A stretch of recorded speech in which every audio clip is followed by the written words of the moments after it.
Queridos irmãos, queridas irmãs, esse vídeo é de número 06, capítulo 2 do livro A Gênese, Existência de Deus. Agora nós vamos para a questão de número 2.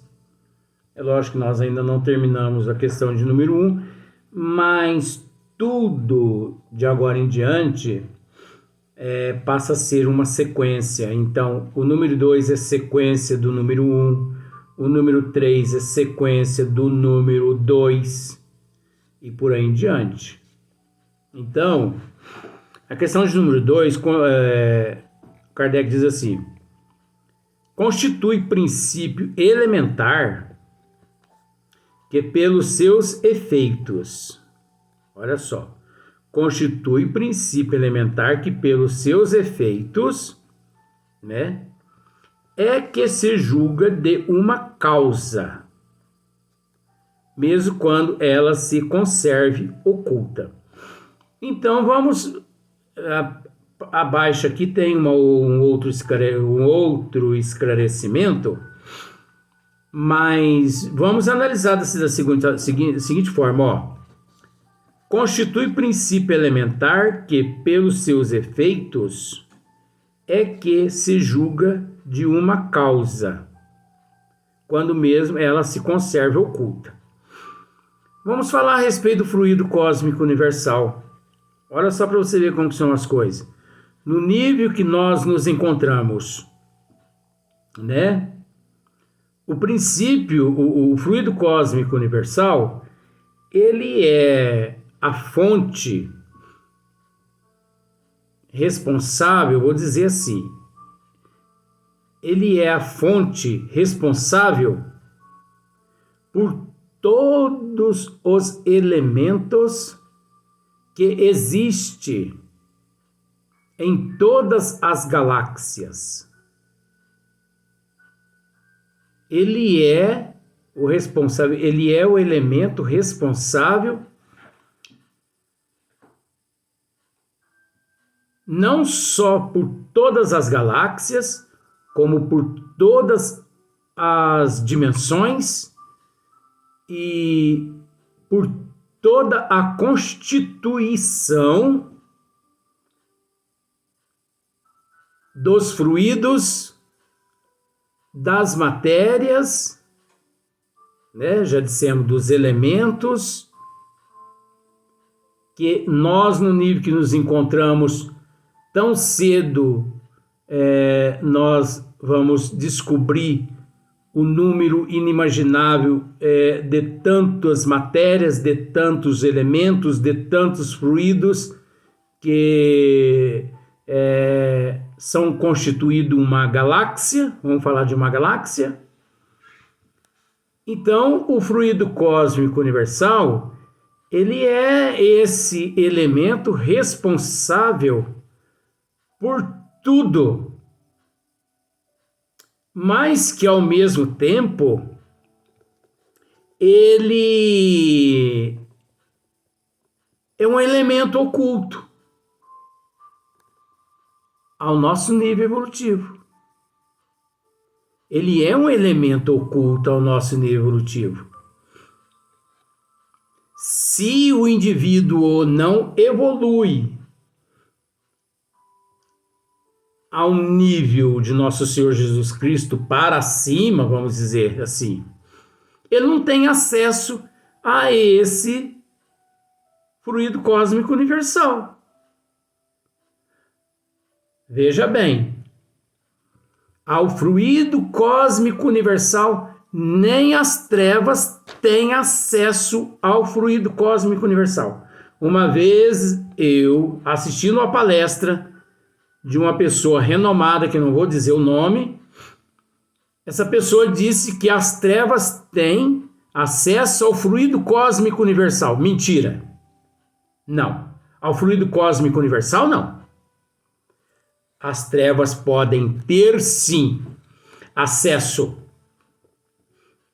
a milhões de outros fluidos que são originários do fluido cósmico universal e que se encontram na condição de elementos que constitui todo o espaço onde nós nos encontramos, como por exemplo, vamos analisar por aí, quantos elementos constitui por aqui, quantos fluidos, quantos tipos de fluido constitui o nosso perispírito? Nem Kardec chegou a essa conclusão, porque é um número inimaginável. Gradativamente, conforme nós vamos evoluindo, nós vamos descobrindo mais. Então vamos pensar por assim.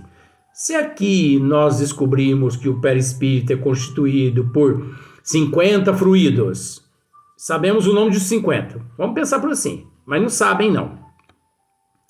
Nas outras dimensões nós descobrimos mais 50, mas 50 é 100. E outro mais 100, mais 100, mais 100. E isso por toda a eternidade, infinitamente. Então, e outra, o espírito também. O espírito, ele é constituído de vários elementos. O corpo físico é constituído de vários elementos, quais esses elementos, muitos na condição de fluidos, mas nós entendemos que a mente do espírito é um condutor. O pensamento é um condutor. Nós temos que entender isso. O pensamento é um elemento. O pensamento é um elemento. O pensamento é uma energia. O pensamento é um tipo de matéria que, quando nós evoluirmos um pouco mais, nós vamos entender que o pensamento dos seres mais evoluídos, eles conseguem até se materializar. O pensamento se materializa. Mas no nível que nós nos encontramos, o que eu estou dizendo aqui é um absurdo para muitas pessoas. Mas eu não me preocupo com isso. Então, olha só para você ver. Constitui princípio elementar que, pelos seus efeitos, é que se julga de uma causa, mesmo quando ela se conserve oculta. Existem outros fatores também, que se nós formos trabalhar em cima, relacionado a causa e efeito. Mas se nós formos buscar a causa dos efeitos, em muitas questões, nós vamos ter que voltar lá no princípio dos nossos registros, no subconsciente profundo. Então nós vamos ter que voltar alguns bilhões de anos, até mesmo em outras dimensões, em outras sistema solar, né? Mas olha só para você ver. Se fendendo os ares, né? Um pássaro é atingido por mortífero grão de chumbo. Então tem um pássaro, né, passeando ali, de repente ele é atingido por um mortífero grão de chumbo.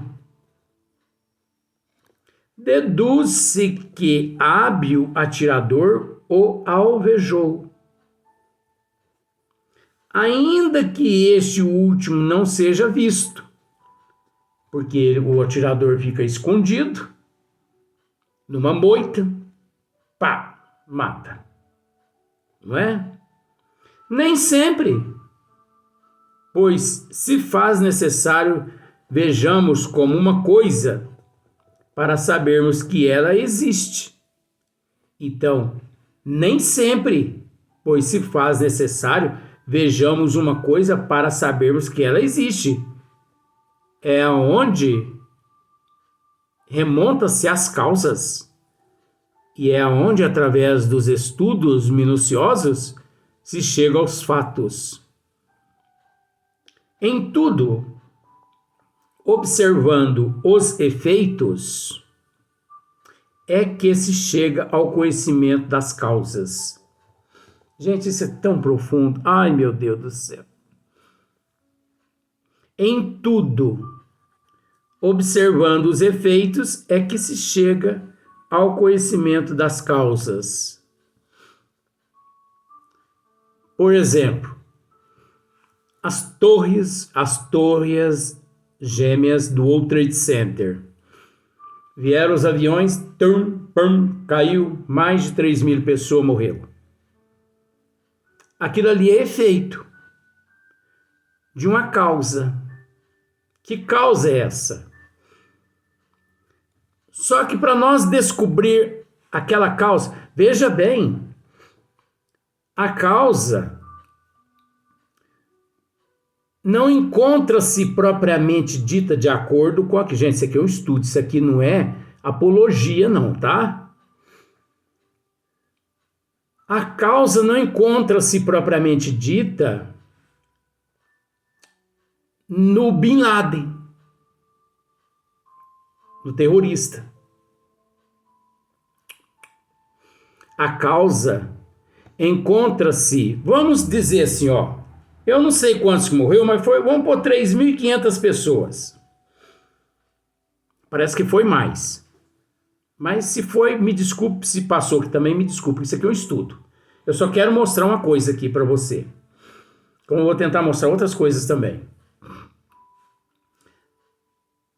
A causa não é o terrorista que enviou aqueles aviões para lá.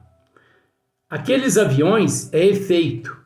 A queda das torres gêmeas do World Trade Center é efeito. O coletivo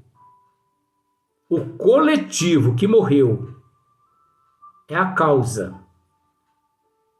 Só que não basta dizer que o coletivo que morreu é a causa. Nós temos que procurar nos 3.500 que num processo coletivo aí existe a desigualdade evolutiva, o ato cometido por cada qual, o nível de ferocidade do ato, quantas pessoas aquele indivíduo prejudicou, a época. Houve perdão? Não houve. Houve arrependimento ou não houve em cada um? Antes, em outras existências, para depois programar todo aquele resgate coletivo. Vamos pensar na unidade. Vamos pensar na unidade da coletividade. 3.500 causas. Mas que causas foram essas? O que levou essas pessoas a se reunirem? O que levou elas a se reunirem?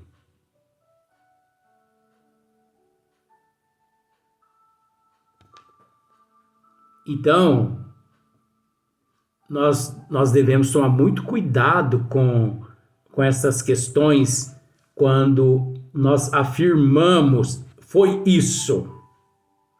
Agora, nós estamos tratando de uma causa inteligente, que já é muito mais profundo, porque a causa inteligente do princípio inteligente é Deus. Mas quando tudo começou, é óbvio que ninguém sabe. Só Deus sabe. Esse é o segredo de Deus. Existem os percalços, existem os contratempos na nossa trajetória evolutiva. Mas esses percalços, esses contratempos no processo evolutivo, isso faz parte da necessidade do resgate daqueles débitos em eras distantes ou não tão distantes. Por isso é relativo e é complexo.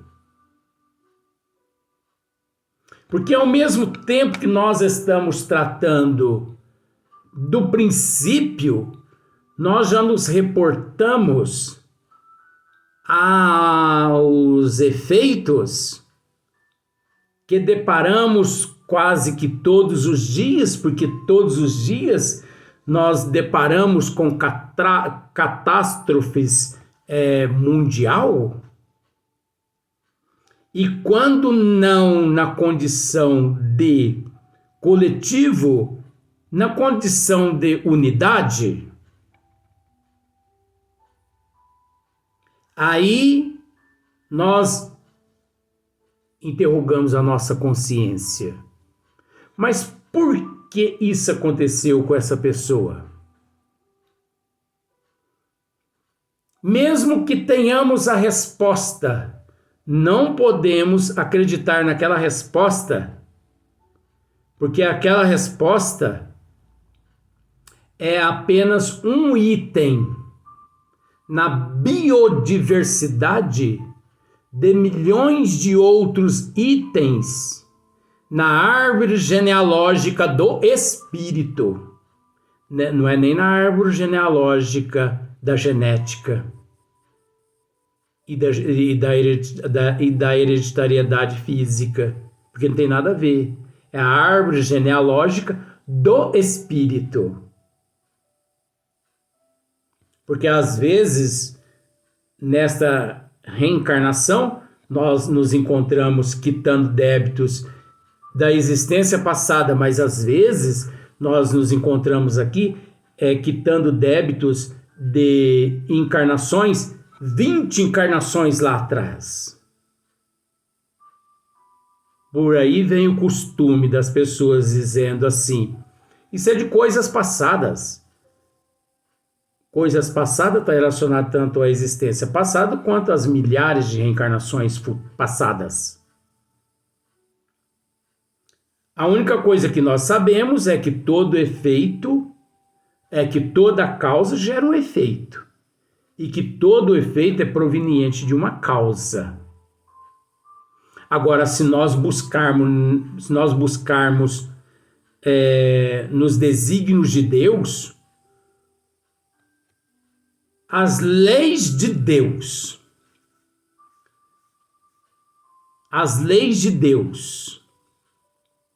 a natureza de Deus é o efeito de uma causa inteligente. E que causa inteligente é essa? Que é oculta ao nosso nível de conhecimento, Deus.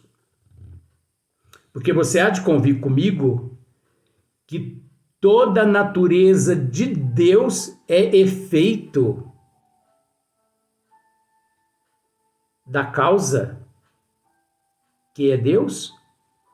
Que se não existisse a causa, que é Deus, não existiria também o efeito da causa, que é a natureza de Deus. Você acha que se Deus não existisse, nós estaríamos aqui? Nós somos a causa. Desculpe.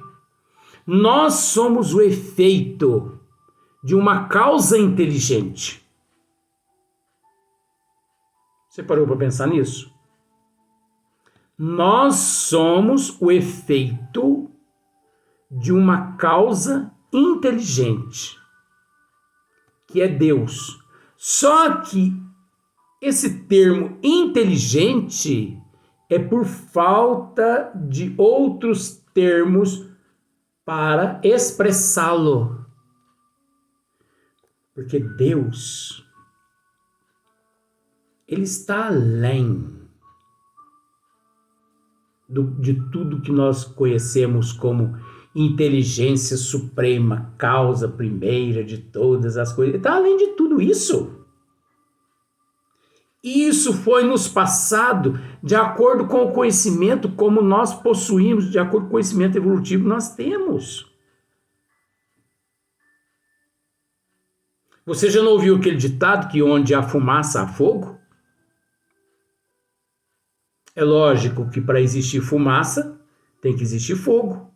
Se não existisse fogo, não existiria fumaça ali naquela brasa. Aí você vai ali, retira aquela cinza e encontra aquelas brasas todas, né, acesas.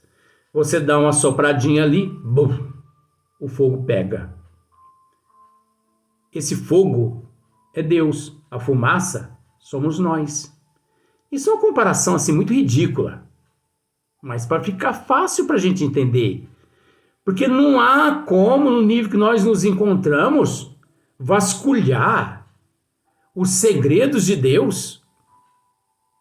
Mas se você observar o que nós estamos dizendo aqui, foge o conhecimento de muitas pessoas, porque muitas pessoas não se preocupam com isso. E quando as pessoas se preocupam, deixa isso para lá, é muito difícil. Mas por que difícil? Nele existimos, ou melhor, nele nos movemos, nele existimos. Então, como eu disse, vou repetir, nós somos o efeito de uma causa. Essa causa é Deus. Sem Ele, não existiríamos. Agora, existe os percalços da evolução, porque aí já deixando de tratar da inteligência suprema, causa primeira de todas as coisas, né? Porque já tratamos desse processo agora, mas aí já existe, né? Os tombos que a gente leva, as cabeçadas que a gente dá, né? Então você fere um aqui, fere outro ali, e aí você pensa assim na existência, mas por que eu vim dessa forma e tal e tal? Olha, é um número inimaginável também. Se pararmos para analisar a unidade na coletividade de processos lá na causa, o que nós cometemos. Nós temos que entender uma coisa: Deus não quer a morte do pecador, e sim que ele se arrependa e viva. Por mais que isso é meio mitológico, mas nós temos que aceitar, de certa forma, como uma libertação, uma verdade, porque Deus não quer o nosso mal. O mal que nós cometemos, o mal que nos aflige, nós mesmos que plantamos. Então, nós deparamos com a pessoa, mas ao mesmo tempo você não sabe quantos milhões de processos aquela pessoa traz arquivada no teu eu, que corresponde à causa de um efeito, que corresponde a um efeito. Às vezes a pessoa pensa assim, não, eu vou atuar na obra filantrópica e eu vou quitar esse meu débito todo nesta minha existência. Isso nunca que acontece. Porque nós temos que entender o seguinte: nós somos tão pobres de espírito, providência divina sabe disso, que Deus é misericordioso no sentido, Deus não permite que carregamos pesos além que os nossos ombros suportam. Então pode ter certeza assim, de que o peso que você possui no teu ombro, ele pesa 5 gramas e você está achando que é tonelada. Não é não. A hora que você retornar à paz espiritual, você vai ficar com vergonha de ver uma pedrinha desse tamanho. E que aqui você fazia uma tempestade. Ai, que peso, ai, que peso, ai, que peso. Estou sofrendo injustamente. Aí, desculpa, o benfeitor espiritual chega e fala para você assim, ó, tá vendo esse livro aqui todinho? Tô. Sabe o que é isso aqui? O que é? Precatória. Como assim? Você deve tudo isso aqui. Você reencarnou para poder pagar uma precatória. Agora você vai ter que voltar para pagar todas essas aqui, mas cada uma dessas aqui corresponde a uma dívida. Mas quando foi que eu errei tanto assim? É melhor você não saber, porque só de você ficar sabendo, aí você já vai emitir um negativismo, você vai contrair mais uma dívida, mais uma ficha precatória. Vamos ao próximo vídeo.